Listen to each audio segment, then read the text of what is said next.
കേരളത്തിൻ്റെ മലയോര ജില്ലയായ ഇടുക്കി. മറ്റു ജില്ലകളിൽ നിന്ന് വ്യത്യസ്തമായ ഭൂപ്രകൃതി.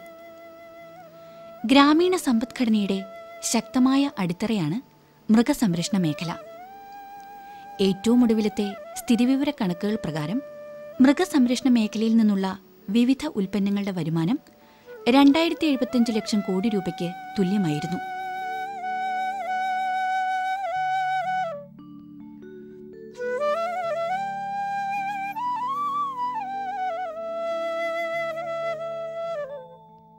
കേരളത്തിന്റെ കന്നുകാലി സമ്പത്തിന്റെ 95% ഏതാണ്ട് 50 ലക്ഷം വരുന്ന ചെറുകിട ഇടത്തരം കർഷകരുടെ കയ്യിലാണ്.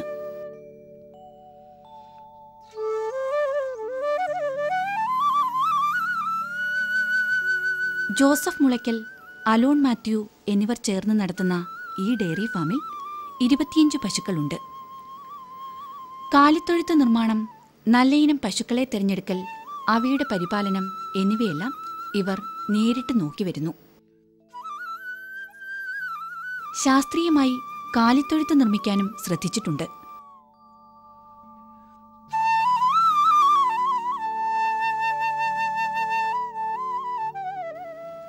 തൊഴുത്തിന്റെ മുൻവശത്തായി 2 അടി വീതിയിൽ പുൽത്തൊട്ടിയും വശങ്ങളിലേക്ക് പശുക്കളുടെ നീക്കം പരിമിതപ്പെടുത്തുന്നതിന് സെപ്പറേറ്റർ തൂണുകളും നിർമ്മിച്ചിട്ടുണ്ട്.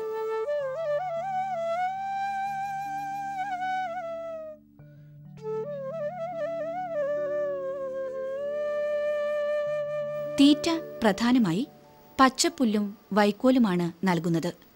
കൂടാതെ കപ്പ വേസ്റ്റ്, ചോളത്തണ്ട്, ഗോതമ്പ്, തവിട്, മിനറൽ മിക്സ്ചർ, കാലിത്തീറ്റ എന്നിവയും നൽകുന്നു.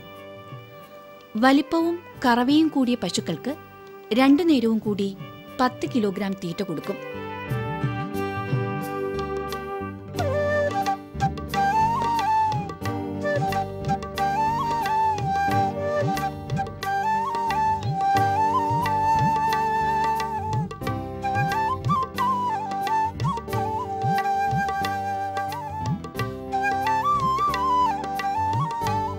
പശുക്കളിലെ രോഗം നിയന്ത്രിക്കുന്നതിനും ഉയർന്ന ഉൽപാദനക്ഷമത നിലനിർത്തുന്നതിനും അടുത്തുള്ള വെറ്റിനറി സർജന്റെ ഉപദേശം സ്വീകരിക്കുന്നു.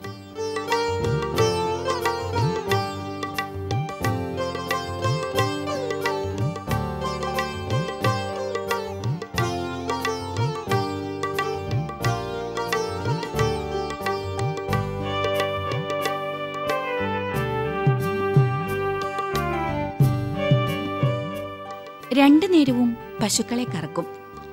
രാവിലെ 3 മണിക്കും ഉച്ചയ്ക്ക് 2 മണിക്കുമാണ് സാധാരണയായി കറക്കുന്നത്. ഒരു പശു ചുരത്തുന്ന സമയം 7 മിനിറ്റാണ്. അതുകൊണ്ട് തന്നെ പെട്ടെന്ന് കറന്നെടുക്കേണ്ടിയിരിക്കുന്നു.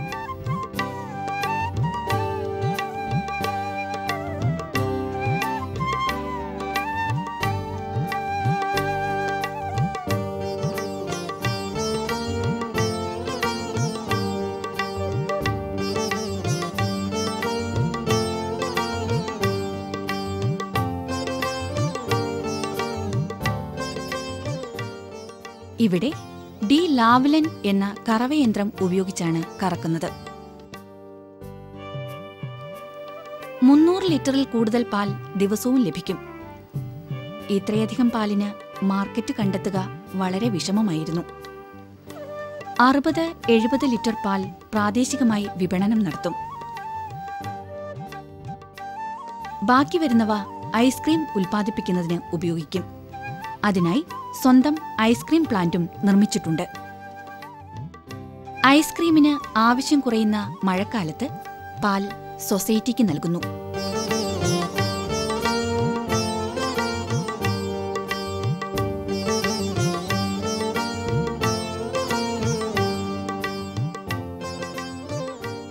ചിട്ടയോടെയാണ് ഈ ഫാമിൽ എല്ലാ ജോലികളും നടത്തുന്നത്. തികച്ചും ശാസ്ത്രീയവും. അങ്ങനെയാണ് ആത്മ ഈ ഫാമിനെ പശു വളർത്തുന്നവർക്ക് പഠനത്തിനുള്ള സ്കൂളായി തെരഞ്ഞെടുത്തത്.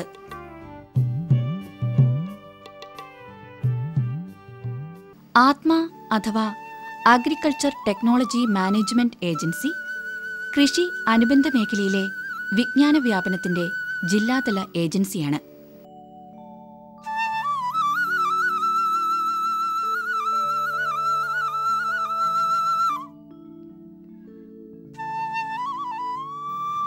ഇടുക്കി ആത്മ project director Beena Jacob.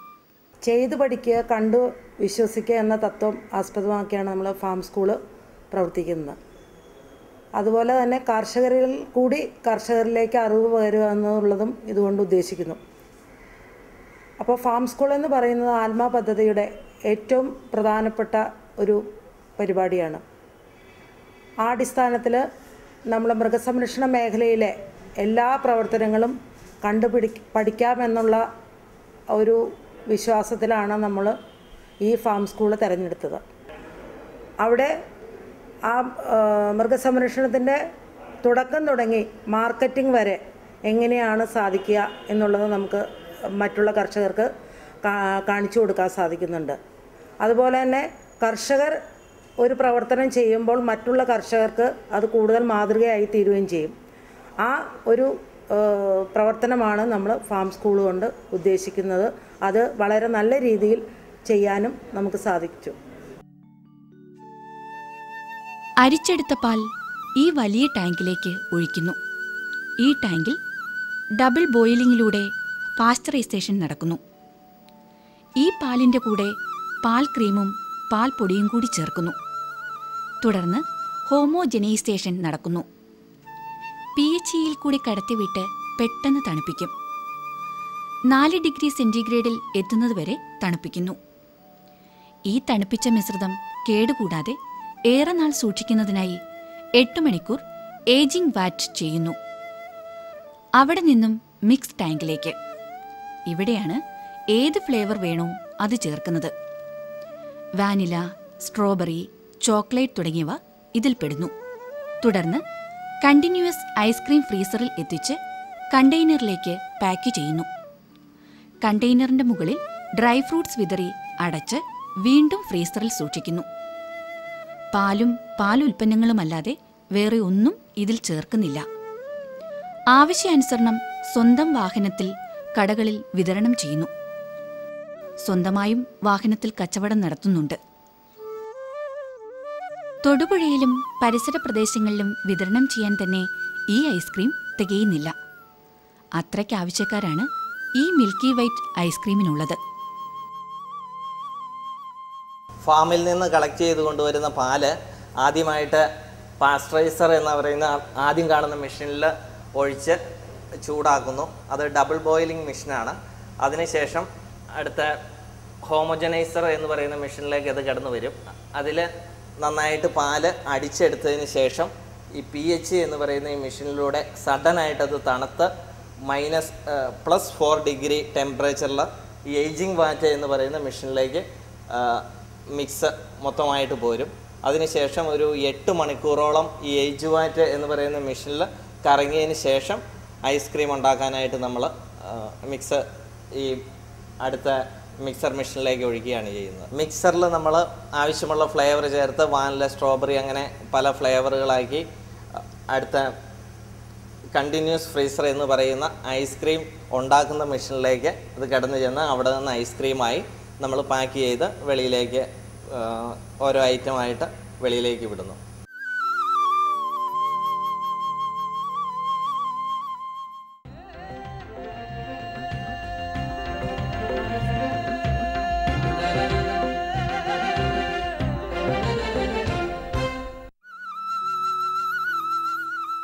Thodupuzha Karimkunnam Nellappara എന്ന സ്ഥലത്താണ് ഈ കൈതച്ചക്ക കൃഷി ചെയ്യുന്നത്. ഏത് കാലാവസ്ഥയിലും ചെയ്യാവുന്ന ഒരു വിളയാണ് പൈനാപ്പിൾ.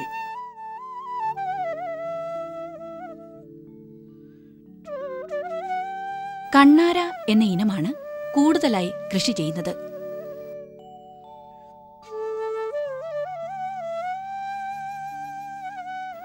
നല്ല വിളവ് തരുന്നതോടൊപ്പം നല്ല സ്വാദുമുള്ള ഇനം ചക്കയാണ്.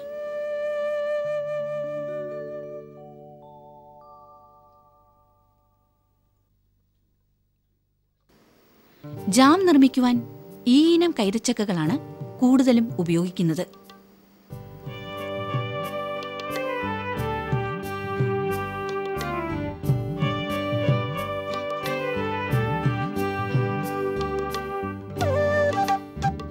ആദ്യം നന്നായി മണ്ണിളക്കുക. തൂമ്പയോ ടില്ലറോ ഉപയോഗിച്ച് ഒരുക്കാവുന്നതാണ്.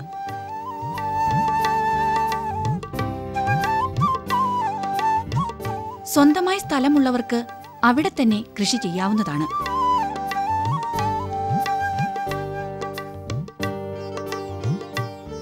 എന്നാൽ സ്വന്തമായി ഭൂമിയില്ലാത്തവരും ധാരാളം ഈ പ്രദേശങ്ങളിൽ കൃഷി ചെയ്യുന്നുണ്ട്.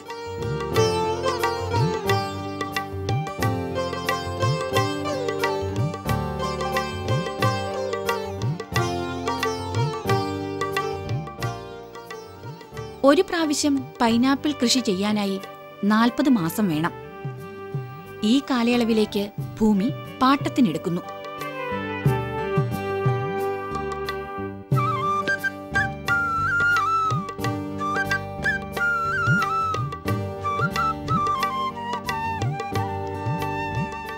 ഭൂമി നൽകുന്ന ആളിന് പൈനാപ്പിൾ കൃഷി ചെയ്യുമ്പോൾ തന്നെ നിശ്ചിത ദൂരത്തിൽ റബ്ബർ തൈയും കർഷകന്റെ ചിലവിൽ നട്ടുവളർത്തിക്കൊടുക്കും.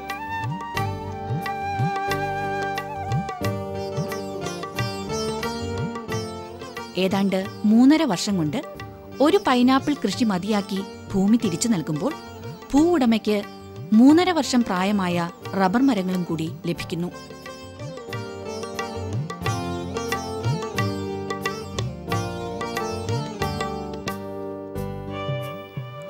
ഒരുക്കിയിട്ടിരിക്കുന്ന മണ്ണിൽ ആദ്യം ഒരടി അകലത്തിൽ കുഴി കുത്തും.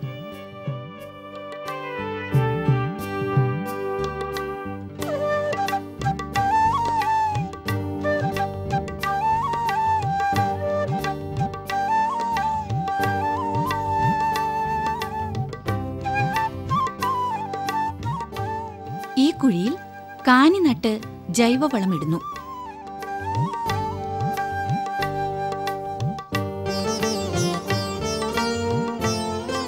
ഒരു കാനി നട്ടുകഴിഞ്ഞ് അടുത്ത കുഴിയെടുത്താണ് അടുത്ത കാനി നടുക. ഇങ്ങനെ 2 വരിയായി മാത്രമാണ് നടുക. നട്ടതിനു ശേഷം 2 സൈഡിൽ നിന്നും വരിപ്പ് പിടിപ്പിക്കുകയും ഒരു ലൈൻ നട്ടിരിക്കുന്നത് കഴിഞ്ഞ് 4 അടി മാറ്റി അടുത്ത കാനി നട്ട് വരിപ്പ് പിടിപ്പിക്കും.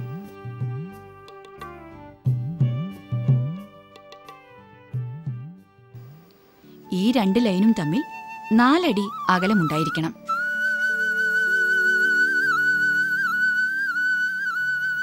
ഒരു മാസം കഴിയുമ്പോൾ ജൈവവളം വീണ്ടും ഇട്ടുകൊടുക്കുക.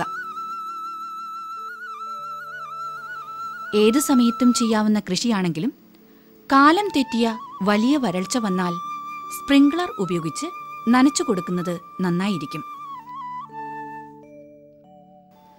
40 ദിവസം കഴിഞ്ഞ് വീണ്ടും വളമിടുക. പിന്നെയും 30 മുതൽ 40 ദിവസത്തിനിടയ്ക്ക് 4ാമത്തെ വളമിടുക. 4 വളമിടിയിൽ കഴിയുമ്പോൾ ഏതാണ്ട് 5 മാസം കഴിയും. 6ാം മാസം 1 കിലോഗ്രാം യൂറിയ, 180 ഗ്രാം എത്തിപ്പോൺ, 250 ഗ്രാം കാൽസ്യം എന്നിവ 200 ലിറ്റർ വെള്ളത്തിൽ കലക്കി 50 മില്ലിലിറ്റർ വീതം ഓരോ ചെടിയുടെയും കവിളിൽ ഒഴിക്കുക. ഇത് കാനികളെല്ലാം ഒരുപോലെ കായ്ക്കുന്നതിനു വേണ്ടി മാത്രമാണ്.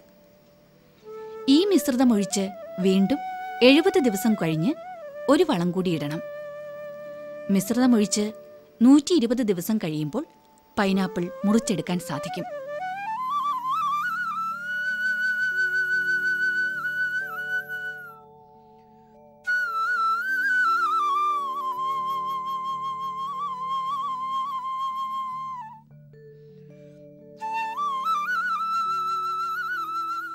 അങ്ങനെ 10 മാസം കൊണ്ട് ആദ്യത്തെ വിളവെടുപ്പ് നടത്താം.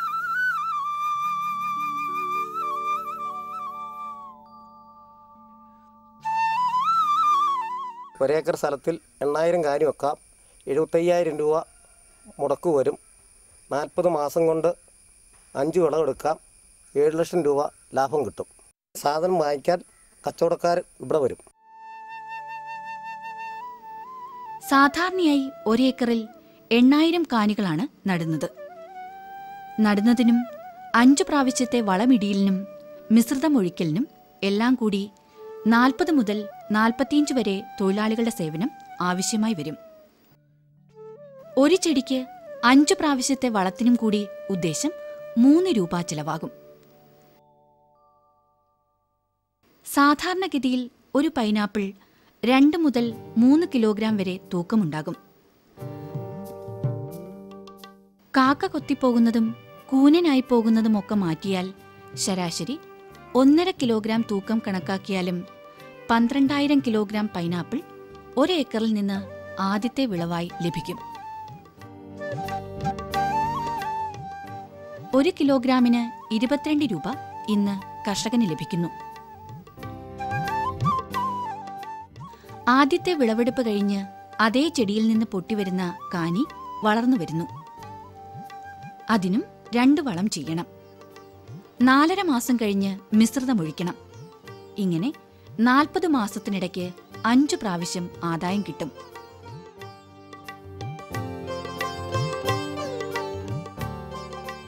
മാത്രമല്ല വിത്ത് കാനി വിൽക്കാനും കിട്ടും. ഒരു കാനിക്ക് 2 രൂപ നിരക്കിൽ ലഭിക്കും.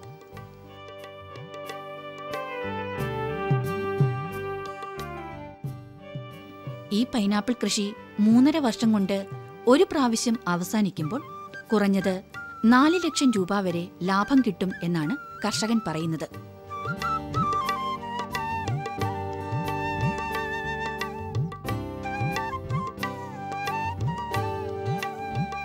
അന്നത്തിനും പാലിനും പഴവർഗ്ഗങ്ങൾക്കും പച്ചക്കറികൾക്കുമെല്ലാം അന്യസംസ്ഥാനങ്ങളെ ആശ്രയിക്കുന്ന നമുക്ക് ഇത്തരം സംരംഭങ്ങൾ ഒരനുഗ്രഹമാണ്.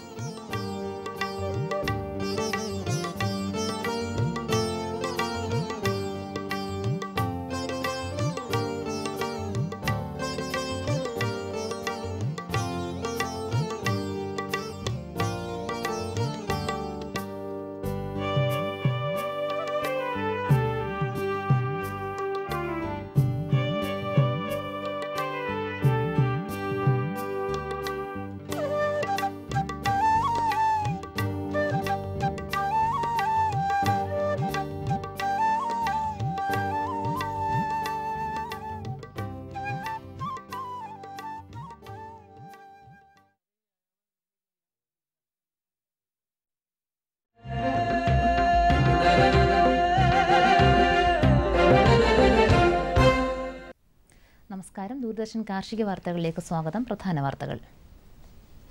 നേഴ്സറി തുടങ്ങാൻ ധനസഹായം.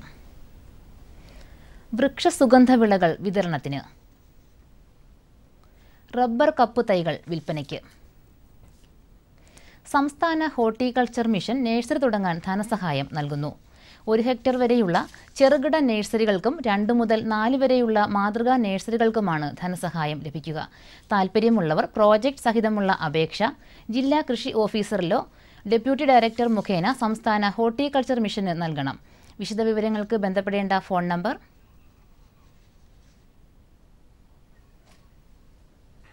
047123308557.